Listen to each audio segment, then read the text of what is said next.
Introduction. Warsaw, September 1940. The city holds its breath under the brutal German occupation. Rubble and wreckage of years past line the street. In the ghetto, barbed wire fences enclose crumbling houses. Hungry faces peer down the street from high windows. Suddenly, Nazi soldiers swarm in. They shout orders as they seize civilians and tie them up in waiting vehicles. Panic spreads like wildfire. But in the chaos, one man seems different. He is cornered and herded like the others. Not one of them is told where they are going. Imaginations begin to run wild, but again the man is calm. He already knows exactly where they are going. He knows that soon the gates of Auschwitz will rise before us. The man's name is Witold Pilecki, a Polish cavalry officer. Unlike almost every other person kept at the Auschwitz-Birkenau complex over its 4.5-year existence, he came here by choice. He is not a victim, he is a volunteer on a resistance mission to infiltrate the camp. At this point, Auschwitz is just months old and not yet infamous. It functions primarily as a prison for Polish intellectuals, priests, professors, and suspected resistance fighters, a tool to quell any attempted uprising. Pilecki had been instrumental in the creation of the secret Polish army known as the TAP. This was one of the first organized Polish resistance movements to appear after the Nazi occupation. By the summer of 1940, whispers of the mass deaths at Auschwitz began making their way to the command. The leadership agreed someone should infiltrate the camp, and Pilecki put himself forward. His mission was to create a secret resistance, gather evidence of Nazi atrocities, and prepare the prisoners for a potential revolt. Inside, the network worked to keep hope alive by sharing news, smuggling supplies, and helping the prisoners escape. At the camp, Pilecki assumed the false identity Tomasz Serafiński and was assigned prisoner number 4859. What he found inside the wire was worse than he ever expected: systematic starvation, arbitrary executions, disease, and torture. This was the state of the camp in September 1940 when Pilecki arrived. He wouldn't leave until April 1943.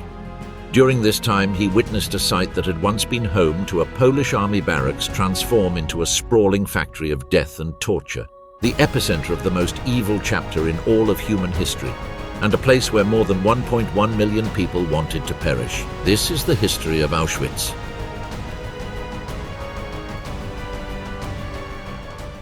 The gates of Auschwitz. More than 1.3 million people would be sent to Auschwitz during the war, the vast majority between 1942 and the end of 1945. When a prisoner reached its gates, the horror began, not in the gas chambers, but the moment the train doors opened. Packed into cattle cars for days, without food, water, or sanitation, men, women, and children emerged from the darkness in confusion. Many had been told they were being resettled in the East. Some carried suitcases, family heirlooms, even official documents. What greeted them instead was a cold, dehumanizing selection process. At the entrance to Auschwitz, the original concentration camp, stood the now infamous sign, "Travail macht frei," work makes you free. This slogan was a bitter lie. Auschwitz was not a single camp, but a complex of terror that would eventually grow to incorporate more than 40 concentration and extermination camps. These camps fell under 3 umbrellas. There was Auschwitz I, the administrative center. It housed the SS, carried out many punishments, and held the earliest prisoners. Auschwitz II-Birkenau, only a few kilometers away, was the epicenter of extermination, home to gas chambers and crematoria designed for mass murder. Auschwitz III, or Monowitz, was a forced labor site linked to the industrial production of IG Farben. Upon arrival, the procedure was swift and brutal. Once a train arrived, guards barked orders as people were taken from the cars. Everyone was told to leave their belongings behind, most of which would be looted by either the guards or packaged and sent back to Germany to enrich the Nazi state. Selection began immediately. Families were divided, men and older children in one row, women and children in another. These columns were led towards the SS doctors and camp officials, often standing quietly in their white coats. With little more than a glance, or perhaps a question about age or profession, these Nazi doctors would each determine a person's fate. A gesture one way meant death, usually by gas. A gesture the other meant survival for now through forced labor. From July 4, 1942 onward, selection became standard practice for nearly all mass transports of Jews. What? It began as a sporadic system and grew into a routine mechanism of Nazi murder.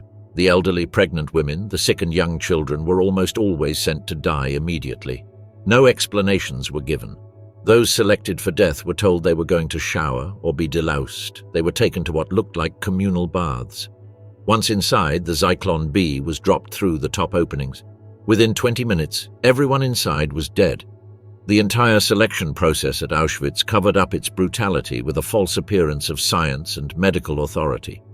By using medical personnel and terms like fitness for duty, the Nazis attempted to present the process as logical, efficient, and uniform as necessary. This pseudo-scientific facade was meant to sanitize mass murder, masking it as rational policy rather than barbaric genocide.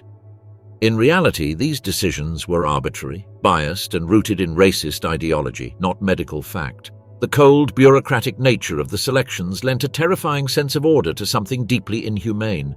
This mirage of scientific legitimacy helped the Nazis carry out mass murder while distancing themselves from the moral horror of what was really being done. Those selected to live, at least for a while, were herded into a registry. They were shaved, stripped naked, and deloused. Identification papers were burned. From that moment on, they no longer had names, only numbers tattooed on their skin and recorded in ledgers. Clothing was issued. Mismatched uniforms for dead prisoners, thin fabric unsuitable for any season, and wooden clogs that caused constant injury. Sanitation was near non-existent. Disease spread rapidly. Dysentery, lice, typhus all thrived in the filth. If you became sick or weak and were not getting better quickly, you were sent to die. Your life was worth as much to the Nazi machine as the work you could accomplish. The SS designed the arrival experience to break the spirit. It was swift, disorienting, and violent. Every aspect was meant to erase the individual and replace them with a number, a body, a tool. This wasn't just a camp, it was a machine built for suffering. And for more than 1.1 million people, that was the last place they ever wanted to see. Life in the camp. The majority of people taken to the camp arrived, went through selection, and were sent straight to their deaths. Yet it is a mistake to view the camps purely as a place of death. Many thousands of prisoners were forced to live there. About 1 in 5 survived the process and became enslaved. For them, Auschwitz became a lived experience, an existence that was both grueling and cruel. The day began before dawn, at 4:30 a.m. for men, even earlier for women. With 1 extra hour of sleep in the winter, the block supervisor would ring a metal gong, and then guards would beat the prisoners with sticks to force them to wash and use the latrines as quickly as possible. There were too many prisoners there and too few facilities. Sanitation was a daily struggle. Prisoners were crammed into barracks by the hundreds, but had only a few shared toilets. In some regions of the camp, 16 barracks housing thousands were served by just 3 latrines.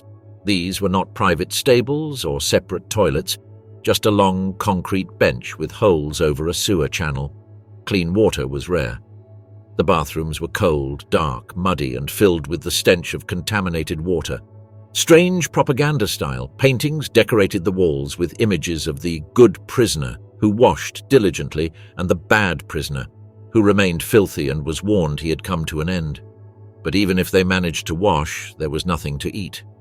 Breakfast consisted of half a liter of watery herbal tea or bitter coffee substitute. No food, no sugar, no milk. Just bitter liquid to start another tiring day. A second gong sounded the dreaded list of inmates. They had to line up in rows of 10 outside, regardless of the time. Everyone was counted over and over again. If the numbers didn't match, they had to stay put for hours until the problem was resolved. If someone had escaped or was merely suspected of doing so, a roll call could stretch to a full day. On one occasion, it lasted 19 hours straight.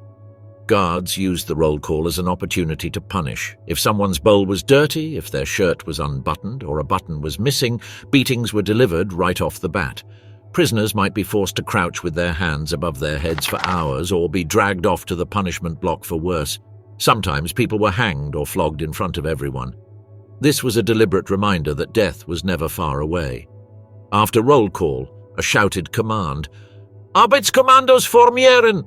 formulate work details, signaled the beginning of the workday. As they departed, orchestras or prisoners, often gypsies, were forced to play cheerful music. The work itself was brutal. Inmates dug trenches, carried stones, laid bricks, or hauled logs. Most of it was outdoors, regardless of the time. The day typically lasted 11 hours, sometimes longer in the summer. There were no breaks. Even going to the latrine was timed. One prisoner from each work group was assigned to stand at the entrance and record how long each person took to relieve themselves. Guards and capos watched every move. Any sign of weakness, any moment of rest could lead to a beating or worse. Midday brought the only hot meal of the day, 3/4 of a liter of thin, watery soup. The contents contained meat 4 times a week, a swede or potato the other 3. This often tasteless liquid was the only sustenance prisoners had to get them through the workday. The evening meal was equally grim. About 300 grams of bread, often moldy, along with a small smear of margarine, a spoonful of jam or cheese, or a slice of sausage. Prisoners doing forced labor were given slightly larger rations, but never enough to feel full. At night there was another roll call, and with it came another opportunity for punishment. If one prisoner was missing, everyone else would remain frozen in place until they were found, or until the SS decided how to respond. Once the roll call was over, prisoners returned to their barracks, but there was no rest. Their sleeping conditions were another form of torture. Enforced quiet time began at 9 p.m. with the striking of a gong. Prisoners slept crammed together in close rows, often on bare floors or in crude wooden or brick bunks. To prevent theft, they held onto their clothes and shoes throughout the night, using them as pillows or blankets whenever possible. Survivor Miklos Niesli describes how they were forced to compete for space with their fellow inmates. In his words, stripped of all human dignity, they shoved, ducked, bit, and kicked each other in an effort to get a few more inches of space in which to sleep a little more comfortably, for they did not have long to sleep. Sunday was the only day without forced labor, but it was no rest. Inmates had to clean the barracks, scrub the latrines, and take their weekly shower. If they were lucky, they might receive or send mail, although Jews were not allowed to receive letters. The SS censored all outgoing messages, and anyone who did not speak German had to exchange bread for help writing. Some prisoners attempted to hold on to their identities by secretly marking the Sabbath or tracking Jewish holidays on occult calendars. But with no clocks or watches allowed, time itself became difficult to keep track of. Life was defined by daily, grueling, institutionalized suffering. From the moment I woke up as a prisoner to the moment they collapsed into a filthy bunk, every second was a battle for survival. This wasn't fair cruelty. It was a system designed to erase dignity, identity, and hope. This was life, if you can call it that, in Auschwitz. The medical experiments at Auschwitz. While that was the most common experience of those selected for enslaved labor at the camp, it was not the only fate you could be met with. Perhaps the worst outcome in the selection process was if the camp doctors chose you to become a patient in the infamous Auschwitz medical experiments. In the so-called hospitals and clinics, Nazi camp doctors carried out thousands of cruel, grotesque, and unnecessary medical experiments on countless men, women, and children, often without anesthesia, without consent, and always without mercy. These studies might have had some pretense of being scientific. Some data was recorded and theses were put forward, but in reality this was not about the persecution of knowledge, but rather the torture of individuals deemed unworthy of life. One name has come to symbolize the twisted cruelty of these so-called scientific endeavors: Dr. Josef Mengele. Mengele had earned a doctorate in anthropology before he had joined the Nazi Party and became an enthusiastic proponent of its unfounded theories of racial hygiene. These ideas became key to the Nazis' justification for the final solution. He eventually found his way to Auschwitz, where, after rising through the ranks, he soon found a way to put some of his old anthropological theories to the test. Mengele was especially fascinated by twins, believing that through them he might learn something about the human genome. So he set about, meeting twins at Auschwitz. Children mostly, often as young as 5 or 6. Over 1,500 sets of twins were experimented on under his supervision. At first, they were treated relatively well, at least compared to other prisoners. They were given better food, cleaner clothes, and told they were special. Those who worked with Mengele reported that he appeared kind to the children, telling them they could call him uncle. But it was all a facade. Mengele would carry out agonizing experiments, injecting chemicals into his eyes to try to change their color, sewing twins together to create conjoined siblings, removing limbs or organs without anesthesia. Blood transfusions between twins were done to see if traits could be transferred. If one twin died or was killed, Mengele would murder the other so that he could perform comparative autopsies. Very few of these twins survived, and those who did were left physically and psychologically scarred for life. Other doctors focused on reproductive experiments. Dr. Karl Klauberg carried out sterilization trials in Block 10 at Auschwitz using X-rays, surgery, and chemical injections to destroy the reproductive organs of Jewish and Roma women. These procedures were often carried out without anesthesia. Many women died from infection or internal bleeding. Those who survived were left infertile and often in chronic pain. Many of those who survived the procedure were killed to allow for the autopsy to be carried out. The goal wasn't just eugenics, it was genocide. The Nazis wanted to find the most efficient way to sterilize entire ethnic populations. Tying all these atrocities together was poisonous ideology. The doctors at Auschwitz did not see their victims as human beings. They believed they were doing valuable work for the Reich, that the suffering they caused was justified by the racial science they were serving. But it was never science. It was cruel. It was torture disguised as research, and many of these doctors never faced any justice. Josef Mengele's story didn't end with the fall of Auschwitz. As the Allies closed in on the camp, he fled, first to other regions of Germany, then to South America. Using false identities and forged documents, Mengele escaped to Argentina, where he built a new life. He was never captured, despite international efforts, including Israeli intelligence. He lived out the rest of his life in hiding, reportedly in relatively comfortable conditions. He died in 1979 at the age of 67 after suffering a stroke while swimming. For the thousands he tortured and murdered, there was no justice. Mengele was never tried. He never answered for his crimes or sadistic cruelty. The medical experiments at Auschwitz are among the most horrendous examples of what can happen when science is stripped of ethics and weaponized by hate. Even describing them as scientific is to give them too much credit. There was no method or rigor, no papers published or peer-reviewed. Many of these were essentially a means for sadistic men like Mengele to satisfy their personal curiosities and passionate anti-Semitism. These men believed that Jewish people deserved to be destroyed, and their experiments were another means to carry this out. Rome and Cinti. Before Mengele arrived at the position of camp doctor for the entire Birkenau camp, he had been the chief physician of the small Zigeunerlager, or Gypsy family camp. This was a slightly different camp, on the grounds of the larger Auschwitz complex. It was here that around 21,000 Roma and Cinti people were murdered in a chapter of the Holocaust that, though less well known, is no less heartbreaking. The Zigeunerlager was established in February 1943 in Section B, WWII of Auschwitz II Birkenau. It was part of the Nazi regime's broader racial campaign to exterminate the Roma and Cinti, whom they viewed as racially inferior and socially degenerate. Unlike Jewish prisoners who were often segregated by gender, Roma families were initially allowed to stay together in the camp. On the surface, this gave the Zigeunerlager a slightly different appearance, but the reality was still one of unimaginable suffering, disease, and mass death. Approximately 23,000 Roma and Cinti were deported to Auschwitz from across the Nazi-occupied Europe. They arrived by cattle car, alone as Jewish deportees. Upon arrival, they were tattooed with prisoner numbers and forced into overcrowded wooden barracks, many without floors or adequate bedding. Entire families were crammed into the filthy blocks, with no sanitary facilities and hardly any food. Conditions in the Zigeunerlager were catastrophic from the beginning. With inadequate shelter, rampant lice and fleas, and contaminated water, diseases spread rapidly.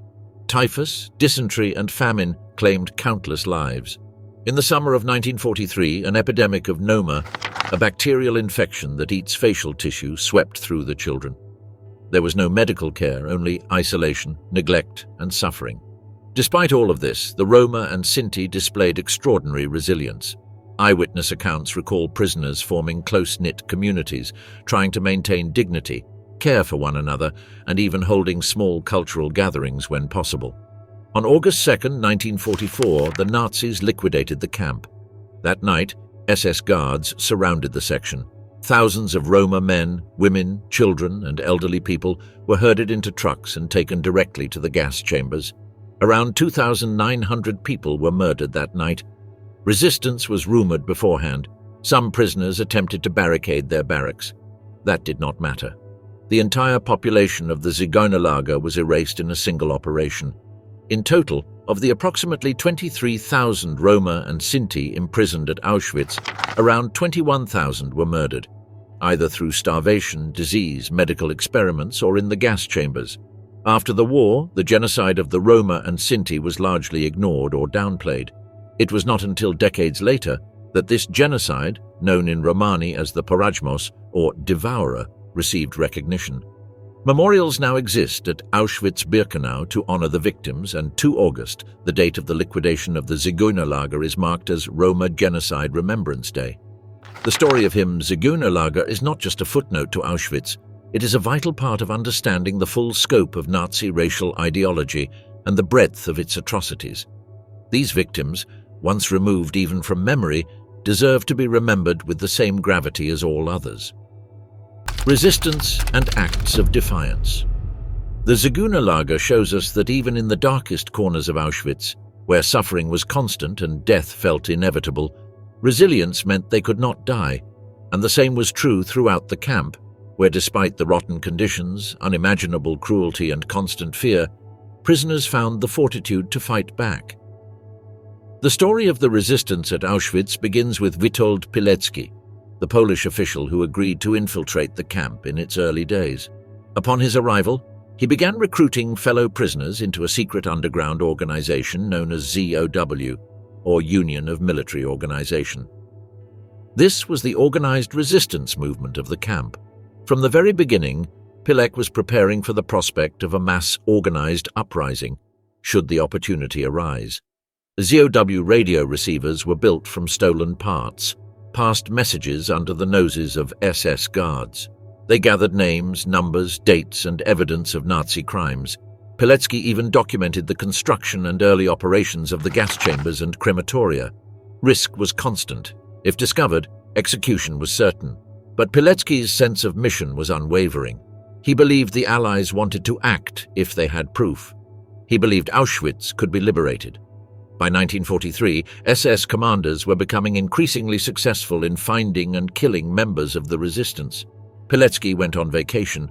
He decided it was time to escape, intending to use his freedom and the information he had gathered to convince the Polish resistance officers to launch a raid on the camp. On the night of April 26, 1943, Witold Pilecki and 2 fellow prisoners escaped from Auschwitz by breaking out of a bakery outside the camp fence, incapacitating alarms and overpowering a guard.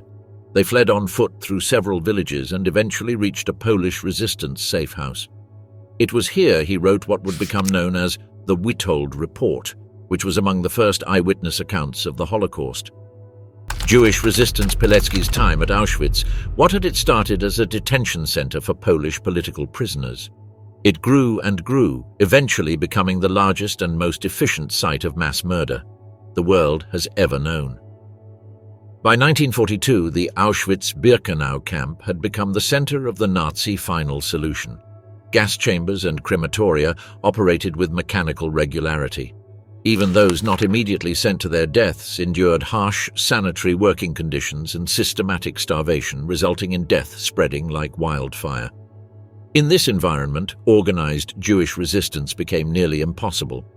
Unlike the Polish political prisoners of the early years, most Jewish arrivals were immediately marked for death. Those selected for forced labor were malnourished, brutalized, and constantly threatened with execution. The physical toll, psychological trauma, and isolation made coordinated rebellion extraordinarily difficult. Still, resistance did not die. There are documented accounts of individual Jews sabotaging factory equipment, smuggling messages, and attacking guards with stolen tools. Some managed to escape, aided by stolen uniforms or smuggled explosives. As the camp's population grew, the first glimmerings of a more organized Jewish resistance movement took shape. This culminated in the Probe Commando Uprising of October 1944. The Probe Commando were Jewish prisoners forced to work in the crematoria. They disposed of bodies, cleaned gas chambers, and swept ashes. Theirs was the most gruesome and secretive task in the camp, and they were routinely executed to silence what they knew. They were forced under direct threat of death to become part of the Nazi death machine. A key part, in fact, so key that they needed to stay in good health so that they could keep completing their work. Because of this, they had better food rations and were less likely to be arbitrarily murdered. As a result, they often survived longer than other inmates. However, they too were systematically sent to the gas chambers and replaced with newly arrived inmates.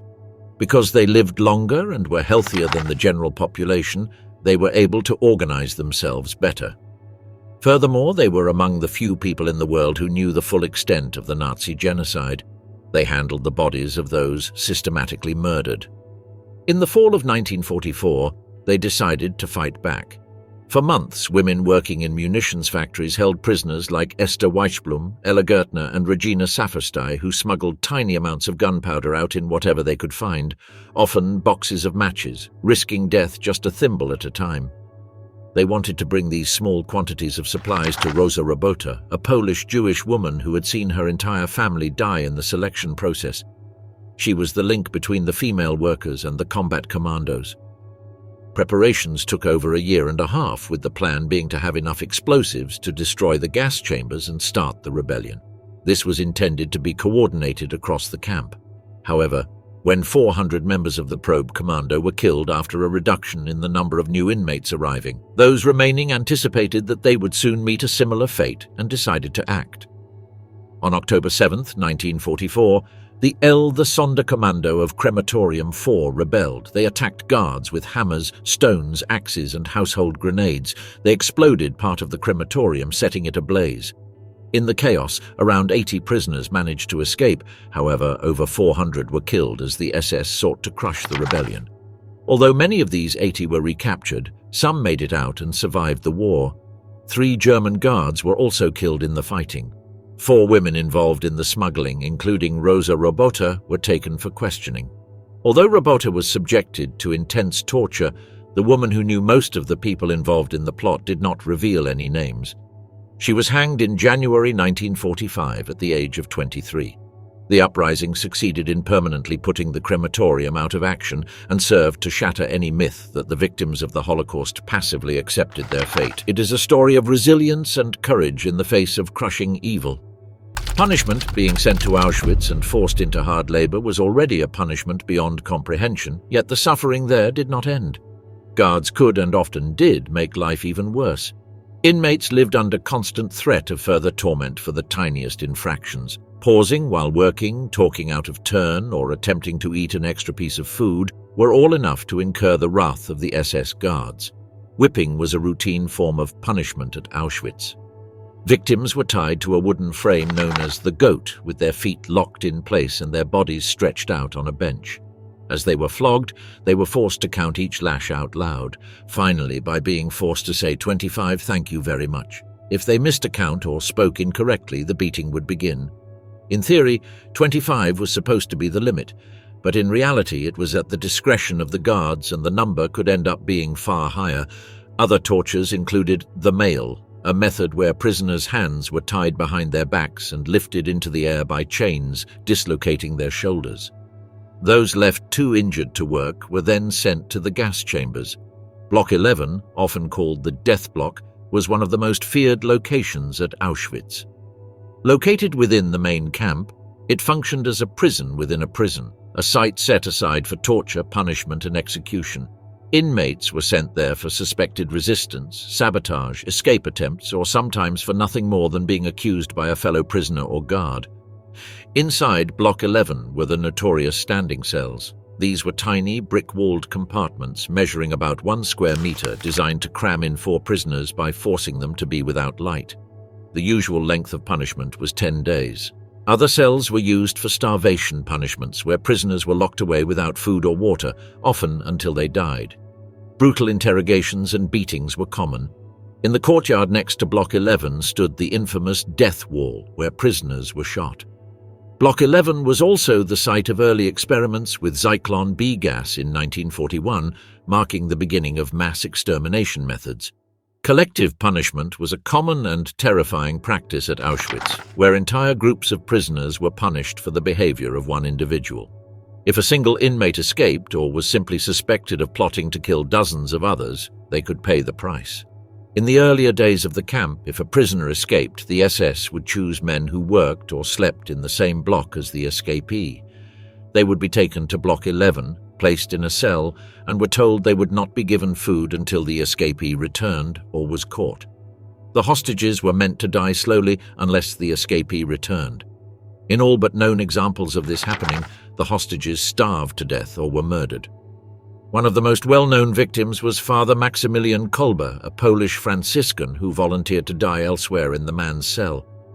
After nearly 2 weeks without food, he was killed by lethal injection. Starvation punishments were used less frequently by 1943 and eventually abandoned. In all of these examples, there was no justice, no trial, only the unbridled authority of sadistic guards who punished as they pleased. In theory, this was to ensure obedience and maximize productivity of the labor force. In reality, it was often an excuse to further punish and torture these people considered subhuman by the Nazi regime. Life of the Nazi Guard. Any prison needs guards, and Auschwitz was no different. Over the course of the camp's existence, over 6,000 men and women worked to keep the camp running. They built the camp itself, ordered and distributed its food, registered new arrivals, administered punishments, took roll calls, and oversaw forced labor. They both bore witness to and directly helped bring about the murder of millions. While some were horrified by what they saw, very few spoke out, and still many more participated in the cruelty willingly, their minds warped by ideology, propaganda, and hatred. Auschwitz Guard training began in the SS camps. There, new recruits were not just taught military discipline, they were indoctrinated. They were instructed to view Jews, Roma, Soviet prisoners of war, and others as subhuman enemies. Human dignity was stripped from the victims in the minds of the guards long before it was physically stripped in the camps.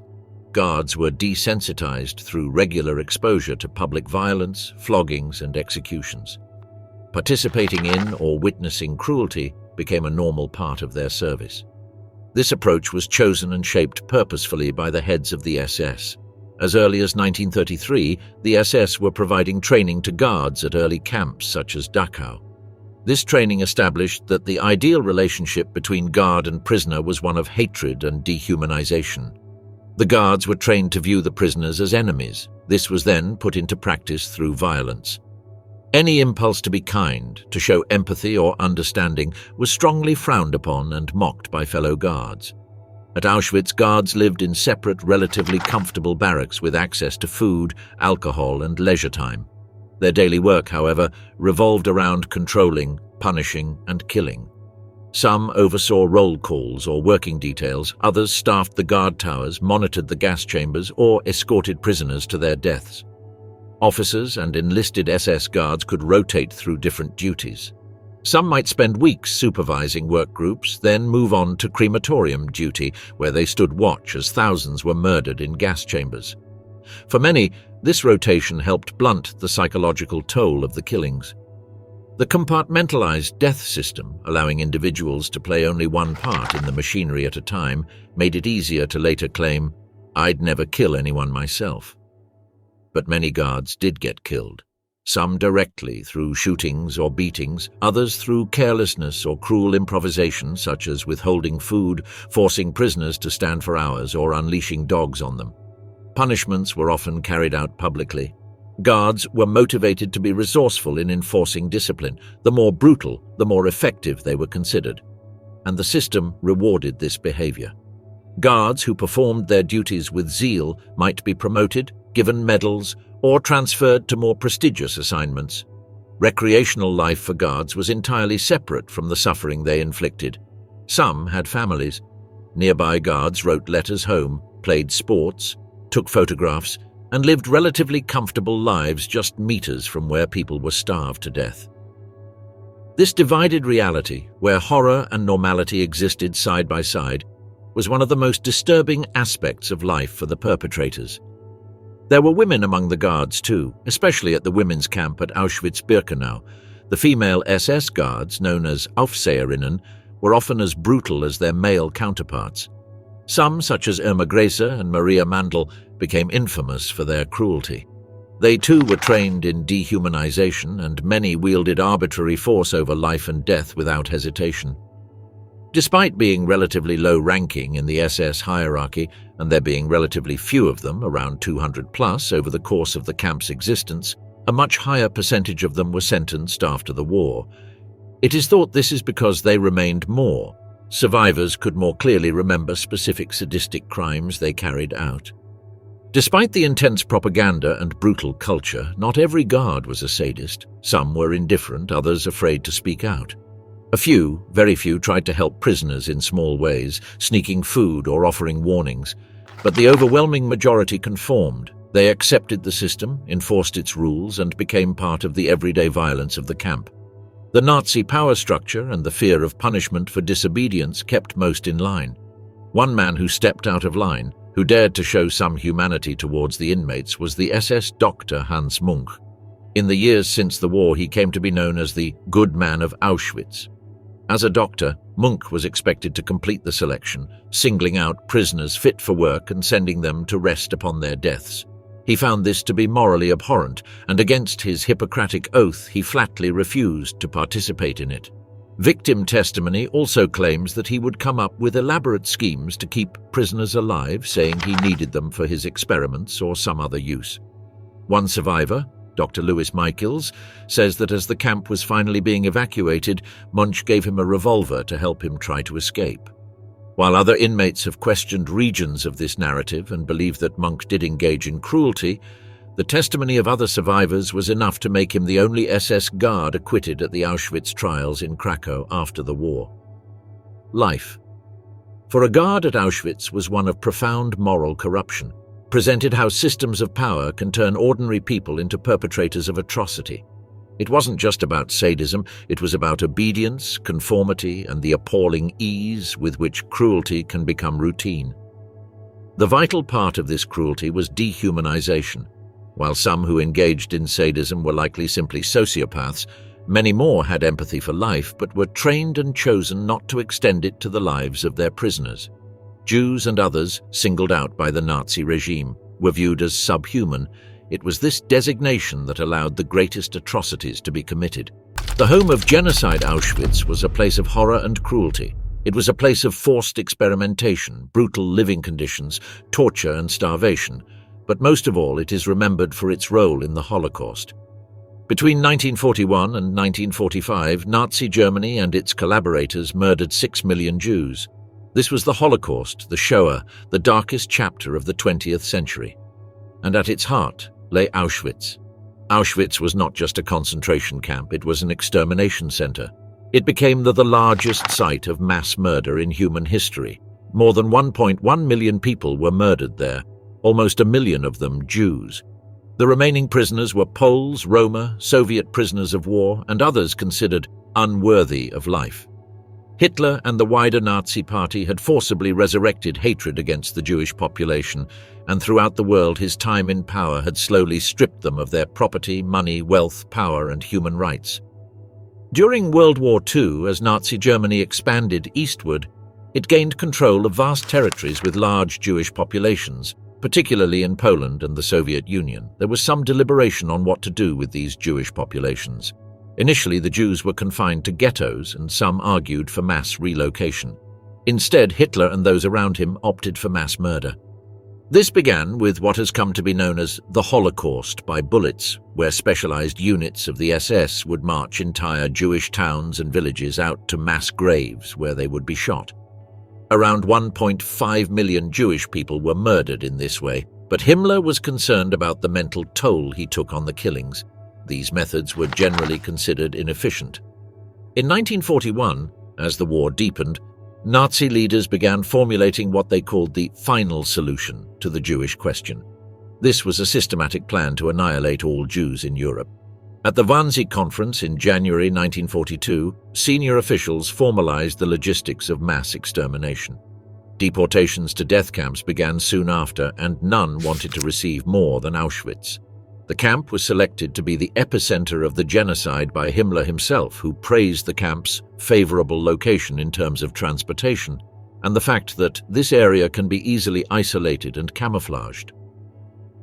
The first people to be murdered were gassed at Auschwitz on 3 September 1941. Soviet prisoners of war, along with long-term inmates of the camp, now considered too ill to work, were herded together.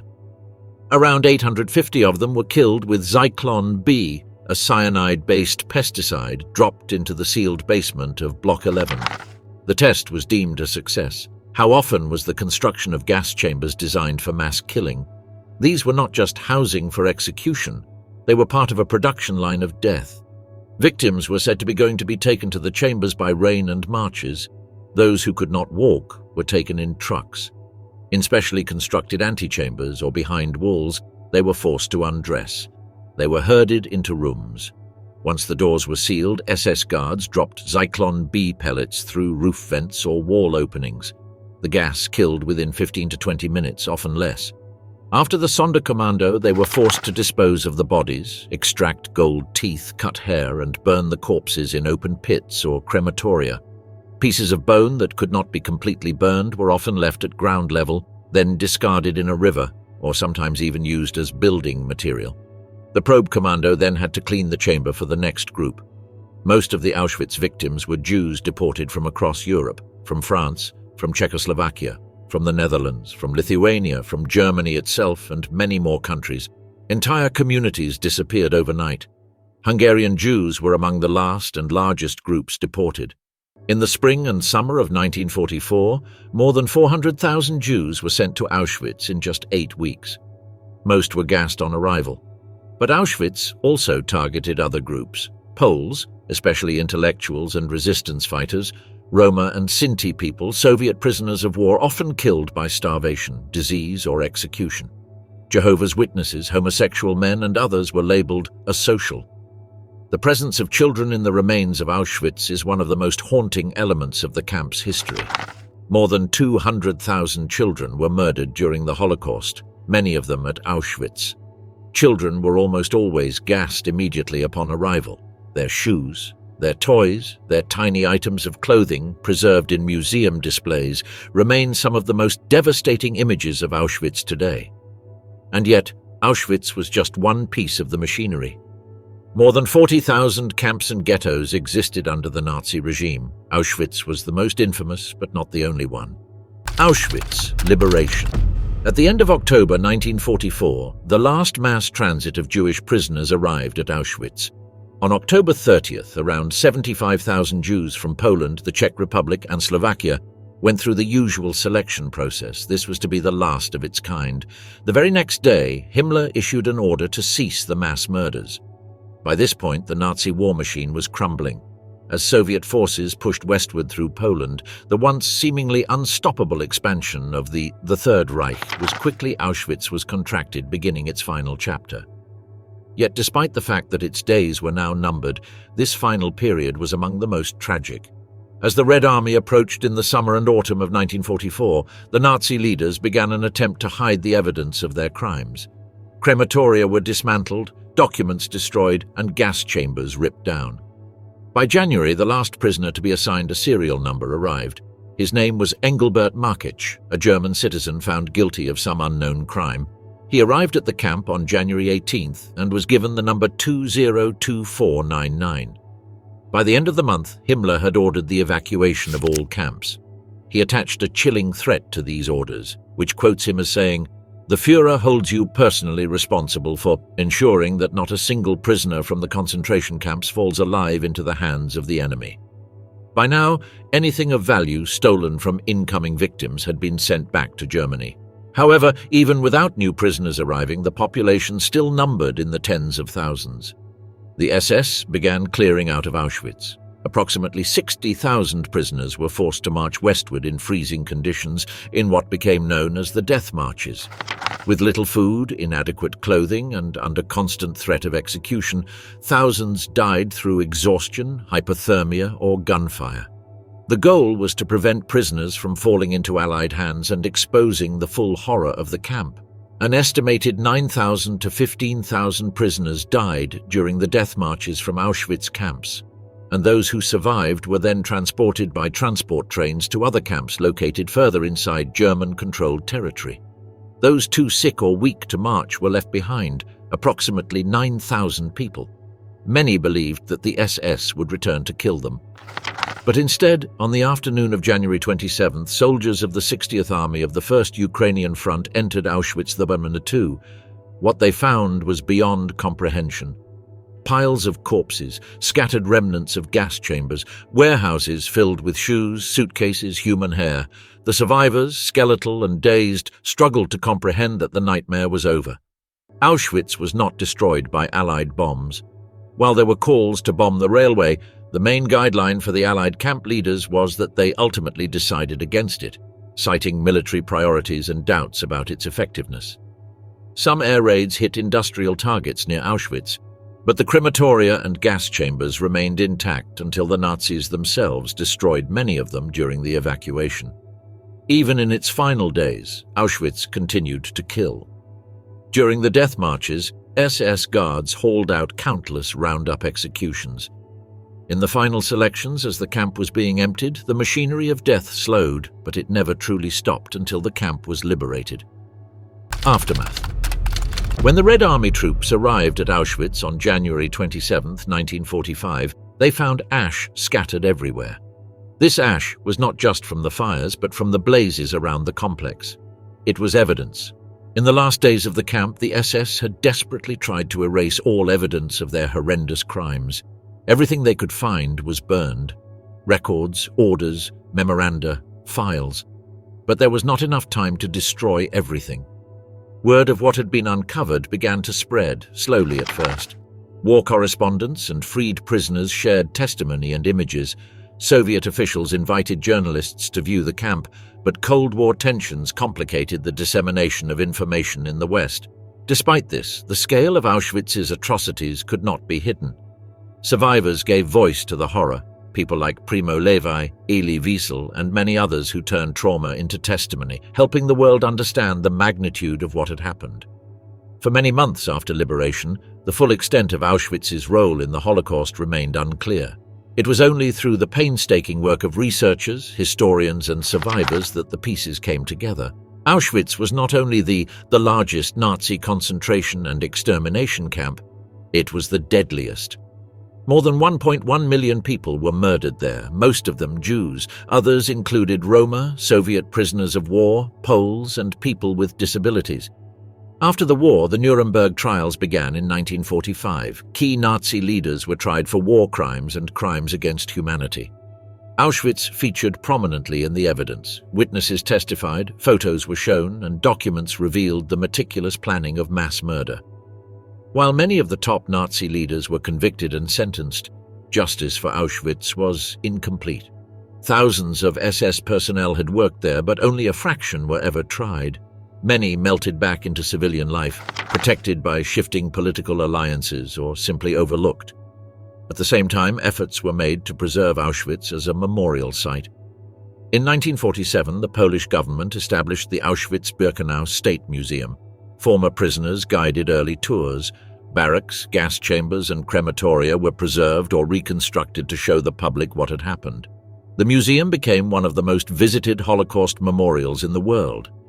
Yet, preserving the site came with challenges: how to honor the dead, respect survivors, and prevent the place from becoming a spectacle. Yet despite the efforts of survivors and historians in the immediate post-war period, the Holocaust did not enter the public consciousness.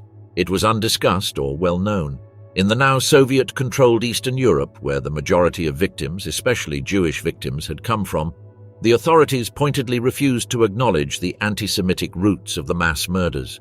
Memorials on massacres and concentration camps mentioned only vague victims, refusing to acknowledge that many were sensitive specifically to their religious heritage. Meanwhile, in Britain and America, people focused on their own country's experience of the war. The most common stories were of the personal heroism of their soldiers, or the will of the people to keep going through tough times despite the difficulties. Both of these countries had their own anti-Semitism and a natural predisposition to dwell and focus on remembering their own suffering. As a result, many were ignorant of the extent of the cruelty and brutality of the Holocaust. This had begun to change by the 1960s. The trial in Israel of Adolf Eichmann, a key figure in the final solution, was televised halfway around the world, receiving enormous publicity. The prosecution at these trials called over 100 Holocaust survivors to testify, far more than had spoken at the earlier Nuremberg trials. The focus was on revisiting the survivors' experiences, which were then broadcast around the world. As a result, people slowly became aware of the true meaning of the Holocaust. Today, the Holocaust has become a well-known public psyche, and Auschwitz are a UNESCO World Heritage Site. World Heritage Site. Visitors from around the world walk its grounds. They see the crumbling barracks, the remains of the gas chambers, and the vast fields where so many perished. They listen to guides explain what happened, and read names engraved on memorial stones. The aftermath of Auschwitz is ongoing. It's not just a chapter in history, it's a moral imperative. Remember, learn, and never forget.